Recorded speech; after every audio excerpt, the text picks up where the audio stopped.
Hey friends, welcome to the Upside Down People podcast. Today's guest is a leading contemporary artist and the author of Art and Faith, A Theology of Making. He's known for his process-driven, refractive, slow art. I'm grateful to spend time with and have this conversation with none other than Makoto Fujimura.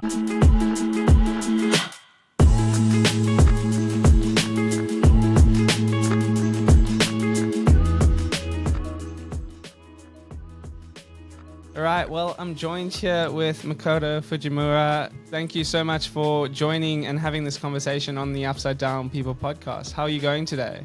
Good, I'm excited. Thanks for having me.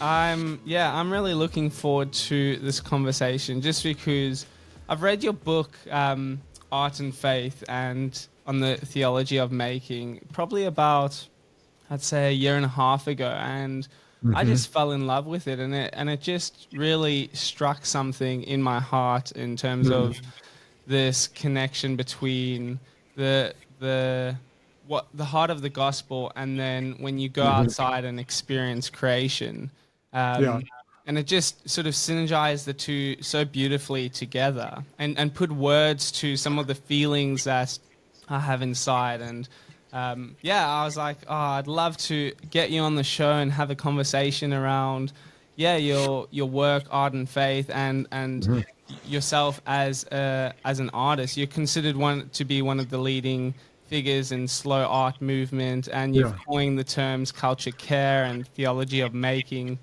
both terms which you use in your book. Maybe before we dive into all of that, maybe you can share a bit about yourself and something people may find interesting about you. Okay, well, here I am in my studio in Princeton, and I am here working every day to create art. Something that people find incredulous is that I have been able to do this full time for last 25 to 30 years, and that's an incredible miracle and privilege to be able to focus my time on what I love to do. I have written books, and you mentioned Art and Faith book out of Yale Press, and those come out of my studio practice, and I continue to connect my writing with my studio practice directly, even thoughts about culture at large, advocating for other artists, all these come out because I'm experiencing God's presence here in the studio. So I'm in a really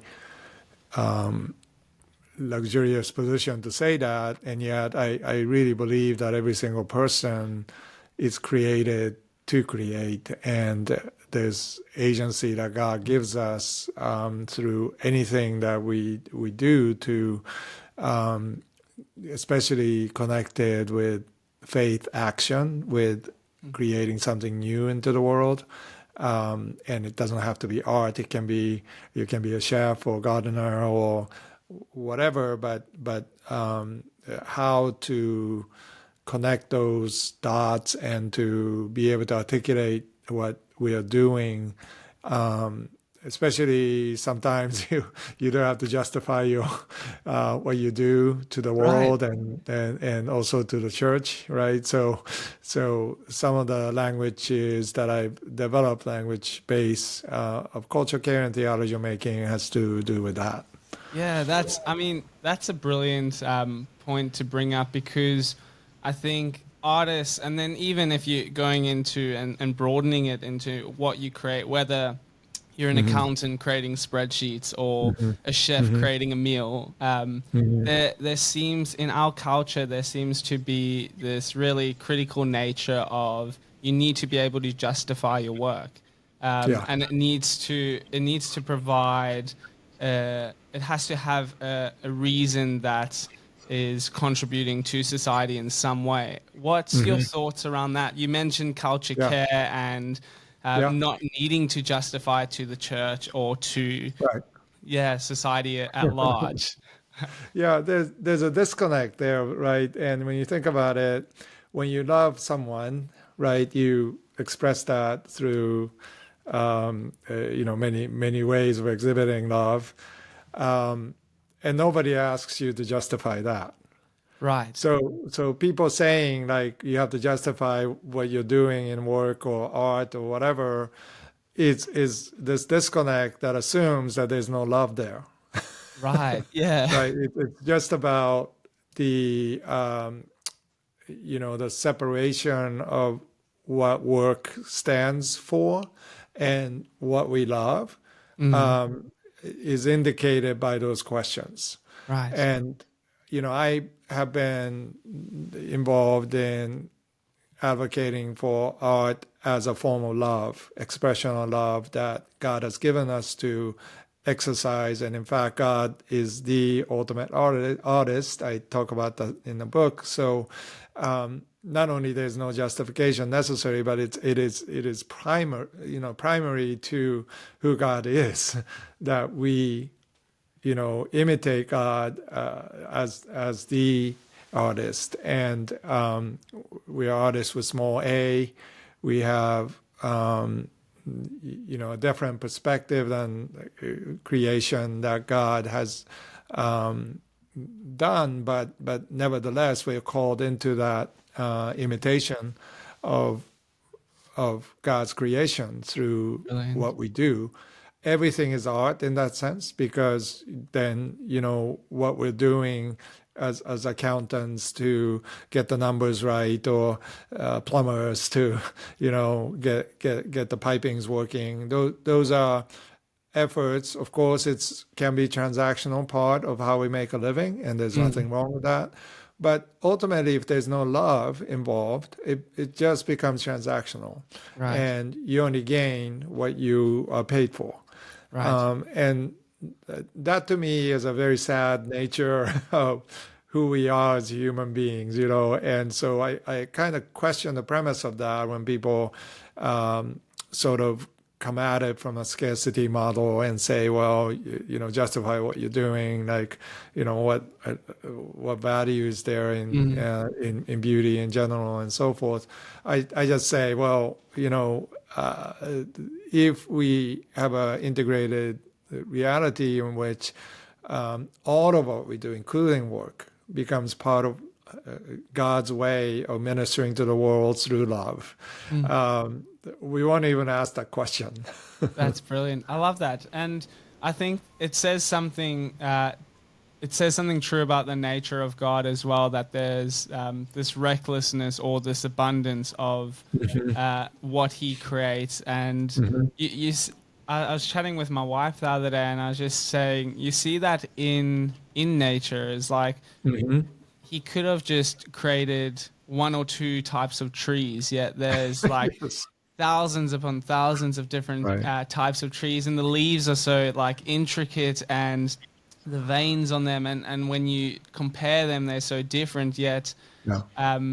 there was no need for that, yet he did Right. it, right? So Right. I think what you're saying is true. It says something about that real abundance of love that God has poured into His creation Hmm. and for us to enjoy. Hmm. The thought I do have is with like you when you compare it to a relationship and you pursue someone out of love, do you not want that love to be reciprocated or returned, or Hmm. even acknowledged? Sure. And that's part of relationship and love is, and again, how God instituted or began this way of communicating God's love, right? God is love. So anything God has done is love. Yeah. But can we receive it? No, because there's fracture in the realm of our understanding of that love. Mm. So we have been broken in that sense, from being able to even perceive and receive that love and respond to Mm. that. And in a sense, we need to be shown how to do it, And through Jesus, what God has done is to show us that, love is, it has to be, in a sense, given to us in ways that we can understand through, even though we have fallen far from it, that it is this sacrificial nature of loving us unconditionally. It's completely one way where somebody literally dies for you, right? And that's the love that God is defining, love that is sacrificial, love that gives away even life. The only begotten Son is given to us as a gift. And it's up to us. God gives us agency to choose whether we receive that love or not, and live our lives based on that, which is kind of the opposite of Darwinian survival, Right. of looking out for number one, and and so it's very counterintuitive and countercultural. But to me, a place where you can see and examine in detail what that reality of love being given as a gift, how that is portrayed in the world, is through the arts. I think that's where you find even non-Christian atheists, artists writing or creating pieces that has a quality of gift rather than just transactional. It's not this trying to gain power. Emily Dickinson wrote without many of her poems being published at all, or and Vincent van Gogh painted without setting many of his pieces. And to them, writing and painting was a pure act of love. It's a response to the creator in some way. Now they may have different way of articulating that or even struggling with that, but it's nevertheless a place where you can see this art as a gift, what Lewis Hyde called gift economy, that operates at the heart of all things, actually. And, Lewis Hyde in the book, The Gift, talks about how capitalistic economies, even the most transactional economies, relies on the gift economy at the heart of it, because otherwise it cannot function or generate something new into the world. Yeah, that's I love that idea, and I feel like in our culture, because it runs like opposite to a culture that strives for performance, and Yep. you need to prove your worth, and it is based on what you produce. How would you encourage, or how do you connect the idea of producing something for the sake of love, and just from that place with no other ulterior motive or thought of even I'm thinking for the younger generation, how if you've Yeah. it's the classic saying, whether you're a runner, if you haven't uploaded it on Strava or it didn't count, Right. or if you haven't posted on Instagram your trip around the Maldives, Right. or whatever it is, Yeah. then it hasn't happened. How do we sort of revel and enjoy these moments in life, and even these moments of creation, and take them as a gift, and not need to not need to sell it or to try and gain a following from it. Obviously, with the exception that there's parts of that to the work that we do, but then there's just the necessity, like you're saying, to learn that we are in a gift economy. So how do we tap into that? Yeah, so excellence matters, right? And making anything well is hard work. And what digital reality has done is increasingly, especially with AI, you're going to have more and more, cheap work or easy work, right? That you can create anything that draws interest, but it's a very short-term interest, and that span of attention is getting shorter and shorter. So, how do you create something enduring that is worthwhile? And that I would argue has to be connected to the somatic reality. Even if it's virtual, it has to draw from actual experiences, because none of us, come into this life virtually.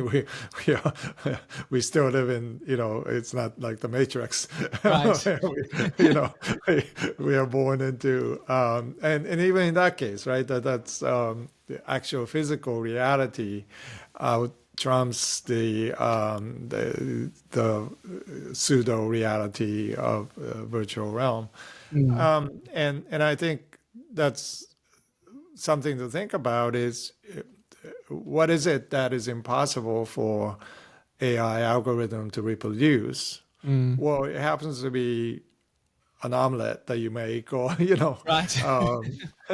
because you can kind of, because the making of an omelet is something perhaps machines can do mechanically, but there's a difference between, let's say, you grew that chicken that laid the egg, and you have fresh eggs, and you make and you have a liturgy around this morning liturgy of having coffee and blah blah blah, that, and it's particularly made for you by somebody who loves you, right, and who has spent many years cultivating the art of making an omelet, and then it doesn't matter how much of the recipe you write down, or how you try to copy that, it's just not the same.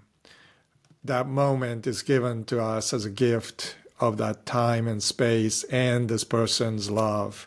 Yeah. And I think we all need to draw back on those experiences where we experience love in tangible ways and create out of that, rather than trying to, gain attention, let's say flashiness of, and then we are, in a sense, diminishing ourselves to continue to drive the attention economy, by coming up with one thing more, one more shocking thing that is, that other people haven't done. Yeah. But rather we should perhaps think about what is that tangible experience that, in a sense, we have been given as a gift, unconditionally, and if that exists at all, then if art can tap into that realm, then it will cycle back in an odd way. Sometimes it cycle back very much in the transactional realm, because you are doing something unique, right? Yeah. That you have experienced that no one else has. So there's limited resource there, but I always think that out of generosity and what I call generative thinking comes these ways of uniquely something that is fit to only uniquely yourself, and if we stay faithful and true to that and do the hard work of cultivating that, and it takes many years, 10 years to master something, right? And so what is it, that pinhole that you are cultivating in order to have a expression that is authentic and unique? And if you have that, then rest will follow. The market is going to follow, or maybe if it doesn't, that it is in the more likely to be an enduring realm, that what you do matters. Really, ultimately, to God. I mean, Right. that's what we should care about the most. Yeah, yeah. but then perhaps to your community and other people as well. Yeah. So I'd love you to give a picture of when you're creating and when you're thinking of the space. Are you thinking of a project that you're working on, or are you thinking of how can I invite God into the space, or is it what does God want to do with the work that I have in front of me? What goes Yeah. through your mind? So I try not to think at all, as little as possible. But, I have been doing this for 30 years, and I Yeah. know somatically when I come into the studio, the rhythm and liturgy of what I'm doing. And I have narrowed down the focus to such a pinhole that I know I want to do 100 paintings that I don't have time for. So I Yeah. select that one painting or two that I'm doing right now, and and by the way, even if it's like a commission where you're doing it for a specific purpose, that mode is not different. It is still the same, because what I'm trying to do is every single time tap into new creation.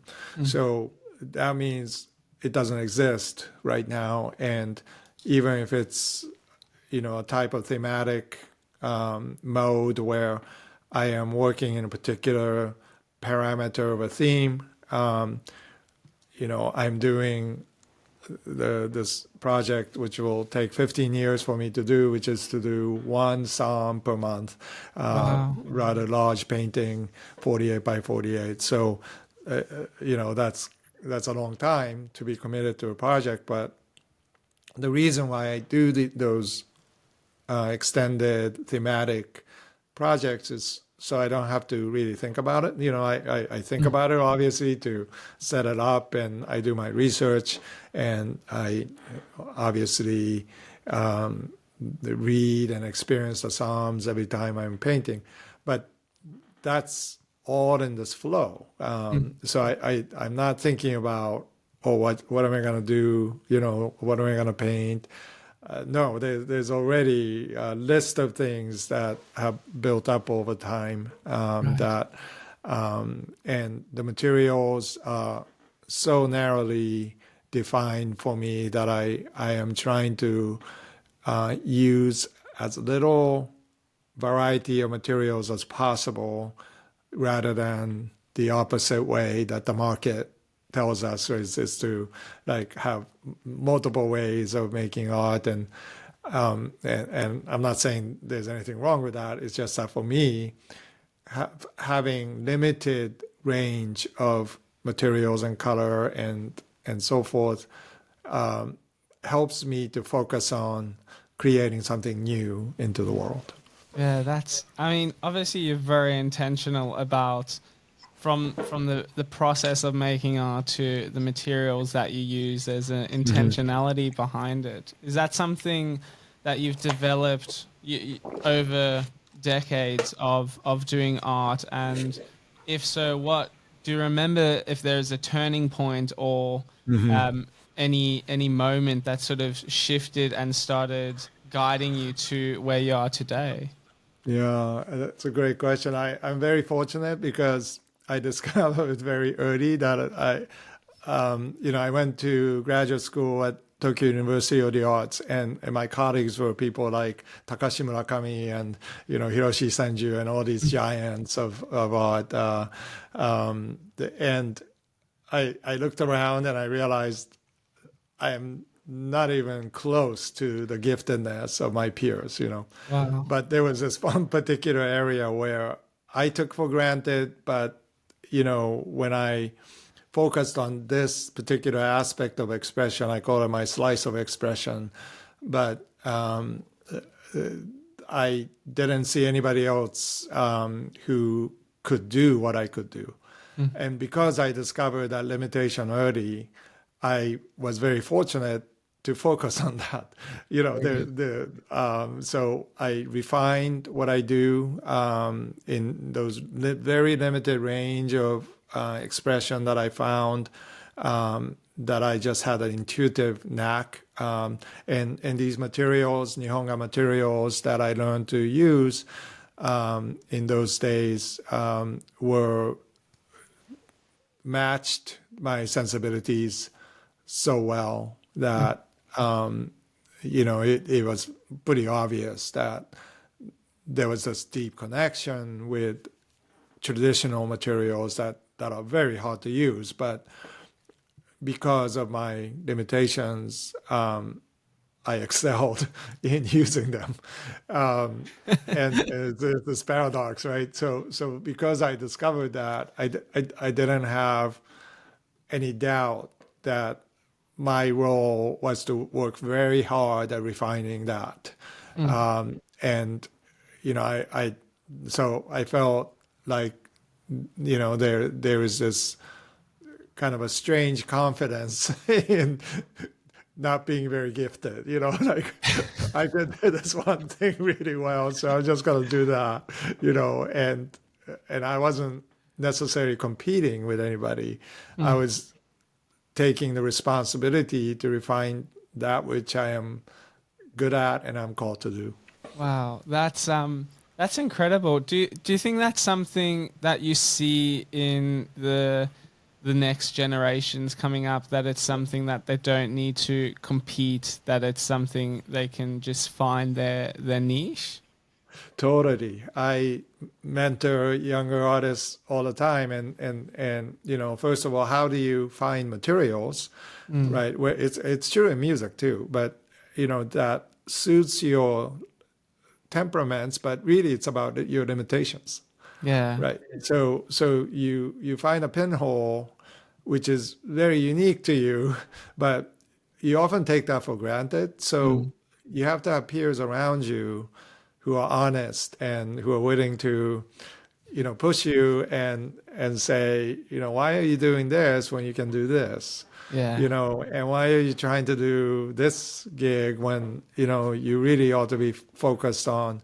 And oftentimes that's humbling because, we want to do so much when we are young, and you want to paint a masterpiece that has 10 paintings in it, and Right. you discover very early on that makes the worst painting, Right. and if you have good mentors and people around you, you discover, oh, that thing that I did over there, which I thought nothing of, happens to be something that provides meaning to other people. Yeah. And you kind of discipline yourself to enter into really just like not only accepting that, but really working hard to develop that. And Yeah. and that's a process of discipline and accountability that we all need. And again, when we live in a time when expression is so easy, so-called easy, you want to look for something that is directly tied to your body, that that you can't reproduce with algorithm. Right. Yeah. That's And if you find that, then you can spend a lifetime doing that, and there's no way that technology can catch up to that. Yeah, I like that. I like just throughout the conversation, just little words like limitations, and there's been parts where there's been like brokenness, and it's all though I like those words from the sense of it speaks a counter narrative, almost like that gospel narrative that it's actually okay to be limited, especially when we know that we serve a limitless God, and it's okay to be broken when we know that He takes brokenness and heals it. Yes. I think there's a beauty in looking to artists because like you've been sharing, you've captured something that so many people, like while you're talking, I was thinking it must be so, I can empathize with artists because it must be so difficult to want to sustain life and then what you're creating doesn't produce economic value sometimes. Hmm. So it's A like lot of there's, times. yeah, a lot of times. So there's this tension between like, well, I need to provide for myself. I need to put a roof over my Absolutely. head. I need to feed Yeah. myself. Yet there's this persistence in doing what they love because it does something to them, obviously. Hmm. And I think there's something society as a whole could learn from that. That there's an intentionality in persisting in doing something that you love and that does something to you, Hmm. and it doesn't always need to it's yeah, it doesn't always need to provide economic value, um, No. but there's this beauty to our humanity that it brings out Hmm. and it brings flourishing. Hmm. Um, Hmm. what's your thoughts on, or further thoughts? Maybe you can unpack Hmm. it a bit more about Yeah. how art is important to our humanity. Yeah. It's actually essential to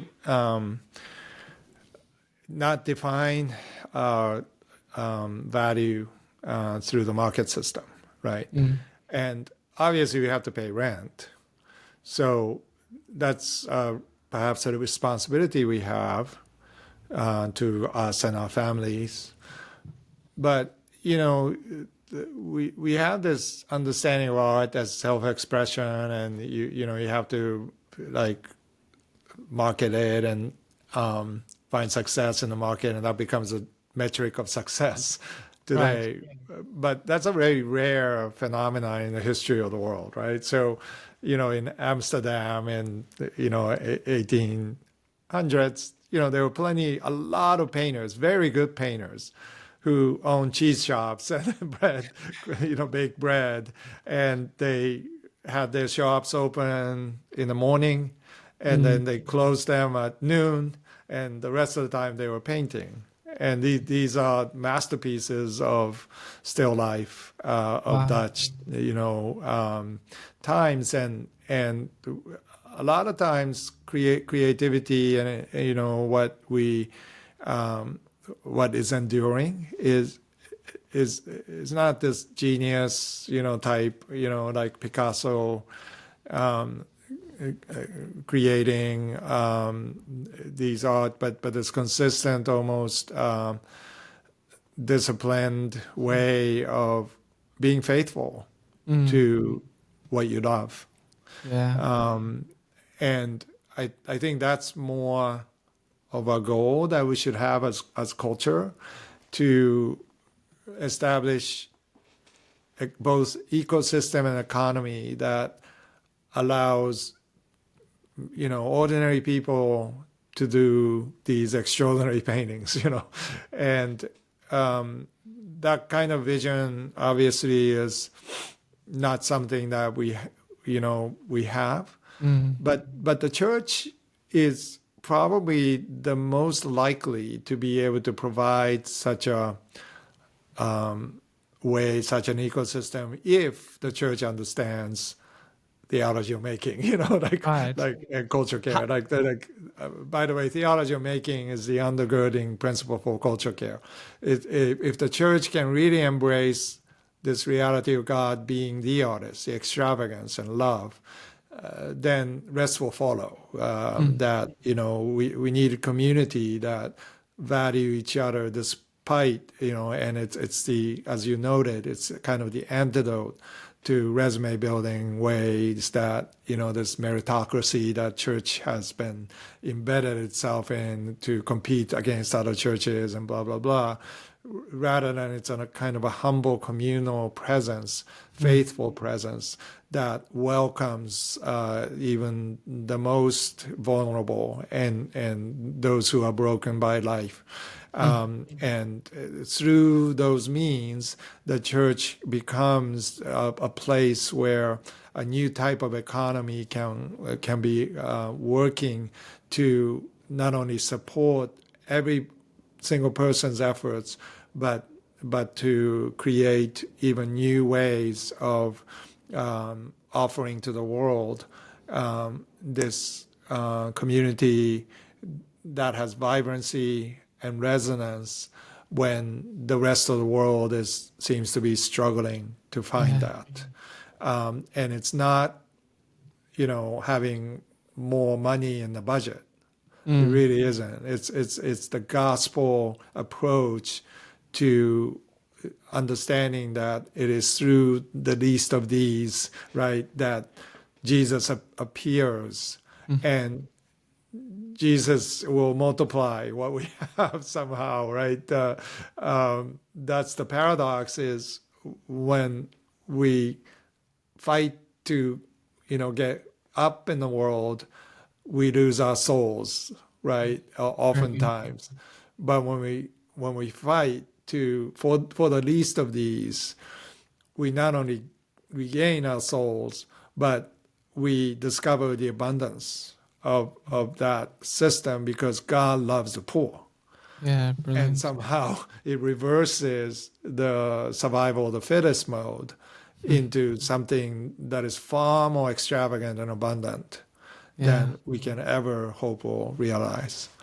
That's beautiful.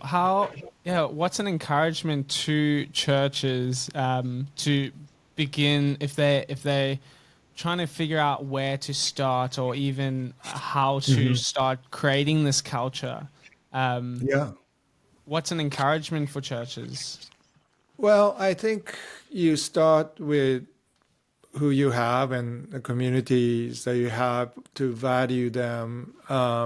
I started this series of interviews that I do every Sunday morning with congregational members, that some of them I had known for many years, some of them I didn't know, right? And people are it's a small congregation, but it's amazing how much stories come out of this. And I just interviewed an artist who is a grief counselor at our church, right? So you see her ministering to people who lost their loved ones, and it's very beautiful work. But she's also an artist who started to paint when she lost her husband.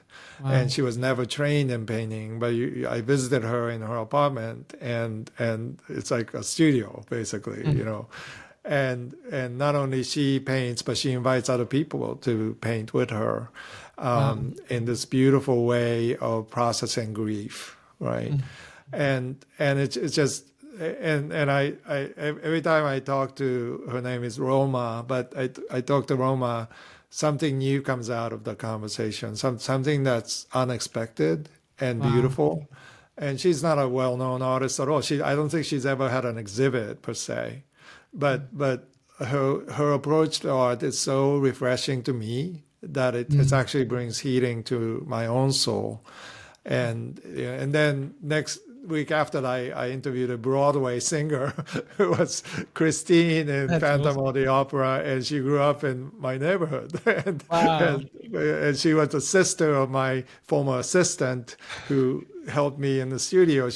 Her sister is a photographer, but so Erin, who's this remarkable singer, highly successful in any standard, right? And two artists, very different, but when I thought about them, there were similar themes of how you deal with grief, and how you deal with dreams, right? And what happens, on one end, what happens when you are able to create something new out of your grief? But the other end is what to do with your dreams, especially when you're successful, right? Like you reach the top. Now what? Right. Right. And you can find yourself empty. And I would say, we disciple people for failures, but we don't disciple people for successes. That's true. And successes are far more harmful in many cases than failures that we were disappointed with. So church needs to do that, right? We need to begin to harness this theology of creation and new creation and say those things, little things that nobody sees matter, And those things that everybody sees it can have meaning. Different than your resume, different than saying, that becomes your identity. Yeah, very good. There's something that each person has a responsibility to create using the opportunities that they're given. Awesome. Yeah, I love that. And that's such a good point in terms of we do tend to focus so much on failures and not so much on like discipling in success and in dreams, which is so true. Just a sort of, I'd love to get your thoughts on how, I mean, I want to now flip the question. I was going to ask how pain and brokenness and suffering can be a path to new creation. I'd love to hear your thoughts on that. But then even on the flip side with what you've just said, how success can be also a path to new creation as well. Yeah. Right. That's a great question to ponder upon. Jesus' resurrection, I keep thinking about that, he could have come back as anything. He didn't have to come back as a human being. Right. After all he's been through in that body, right? Yeah. And what he suffered, and the shame that he went through. And yet he chose the body of a human being as the glorified human being, as a body forever. Like that's forever he's going to be known as that. And that's an incredible thing. But he was not only a glorified human being, but he's a wounded glorified human being. His scars, his nail marks are still with him, and it is through his wounds that we are healed, right? So the teleios, or the perfection of God that Jesus talks about in Matthew, is not this industrial perfection, this, or even success that we deem success.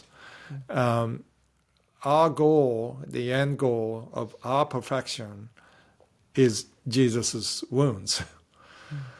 And God is saying that whatever we suffer on this side of eternity for the sake of kingdom, that becomes part of Jesus' wounds toward new creation.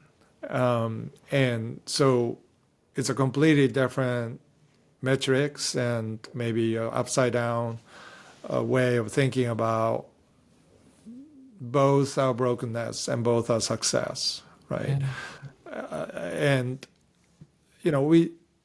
we work so hard to build our resumes, to have whatever goal that we are supposed to do, have it, have 2 cars and whatever. But those things don't matter, right? We're on our deathbeds and we are thinking about our lives. The only thing that matters is, relationships, loves that we experienced, and perhaps beauty that we have been able to create into the world. What I do is intrinsically so generous of God to allow me to create something that would live beyond me. And I take that role very seriously. And, people have this notion that, well, arts will burn up anyways. Why don't you, take care of the poor and be a missionary kind of thing. But that's not biblical, as I write in my book. And, that's a distorted way of reading the Gospels.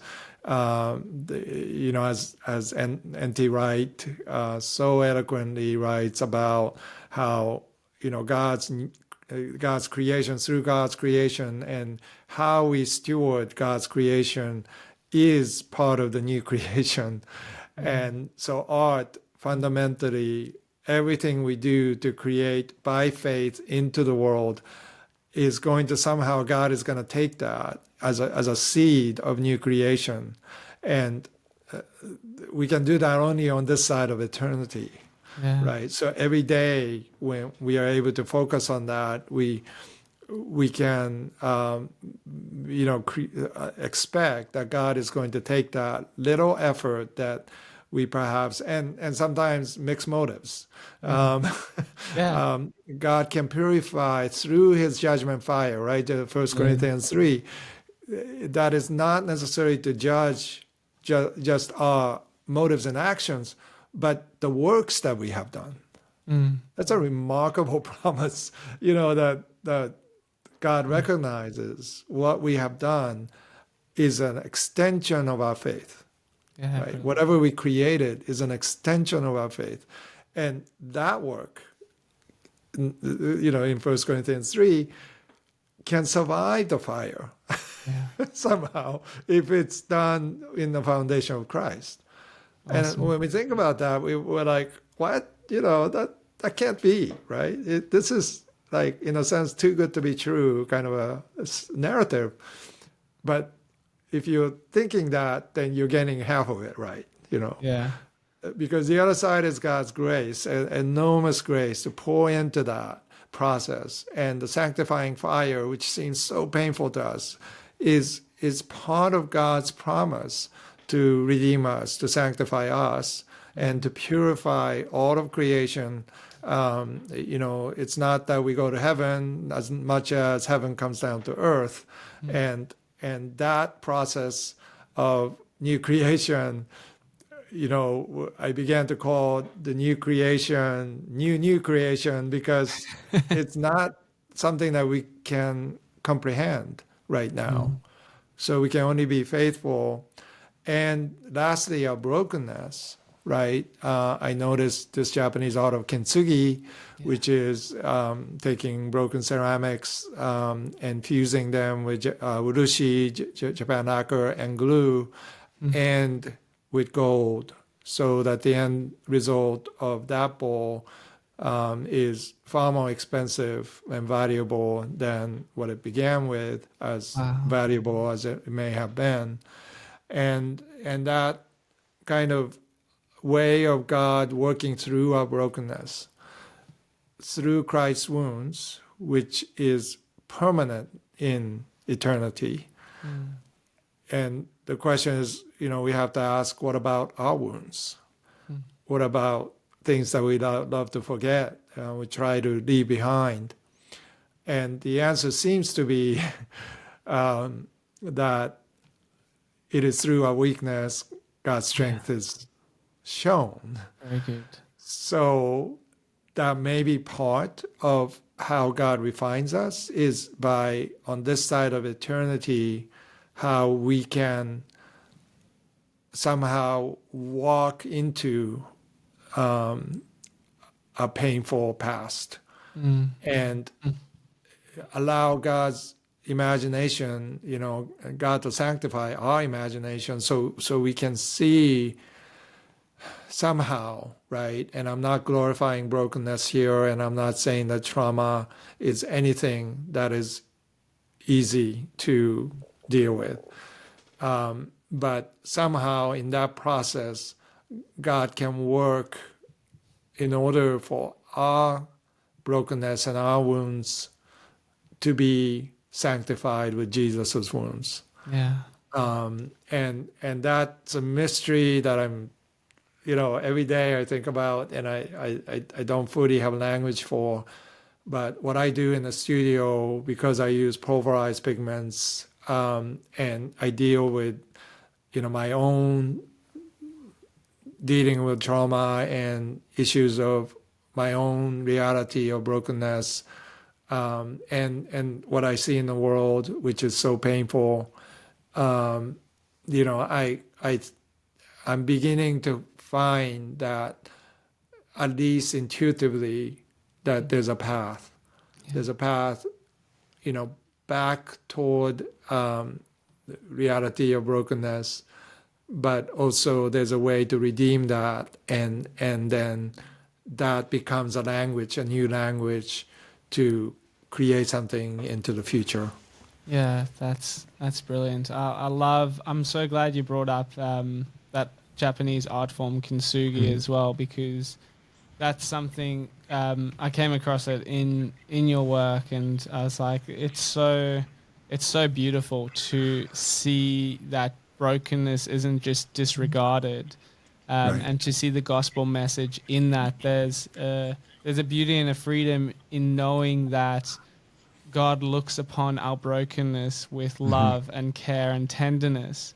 And then on top of that, he pours into it himself, the most valuable thing there is to Yeah. mend and to heal. And I Yeah. think there's just such a freedom in knowing that we can go about our lives in brokenness, knowing that God's a good God who will heal and who will restore, and we can enjoy producing things that, like you said, um, will be redeemed and restored, and Right. they won't just get thrown away. But there's this, Right. I just love there's that beauty in it, that Yes. how true of the human experience that we go through pain, grief, Yes. brokenness, Yeah. suffering, Yeah. depression, anxiety, all these different things.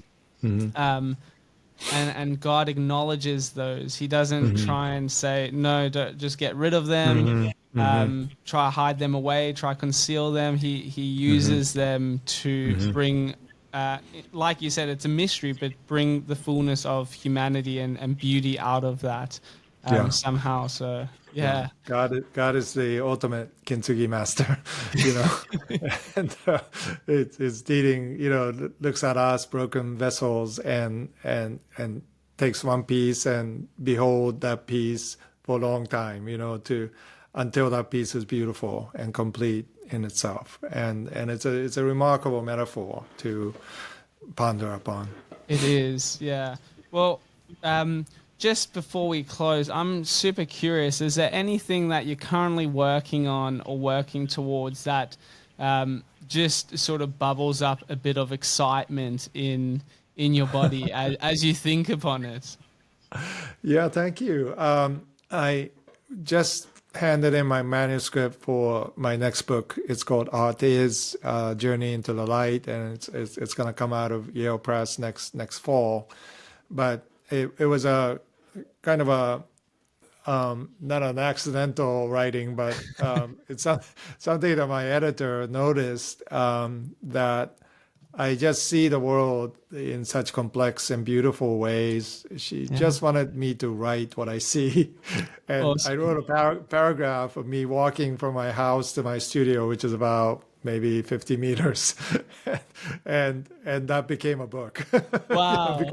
because there was so much that I saw. And of course, reality of walking in means intuitively I'm thinking about everything that we talked about in this conversation and more, right? The things that I'm mulling over, and so when I passed out those things in a written form, it just became this book, and so they're gonna try to include images this time, and we're gonna go through the designing process, and then I'm also writing with my wife, who's a justice advocate, a book on beauty and justice.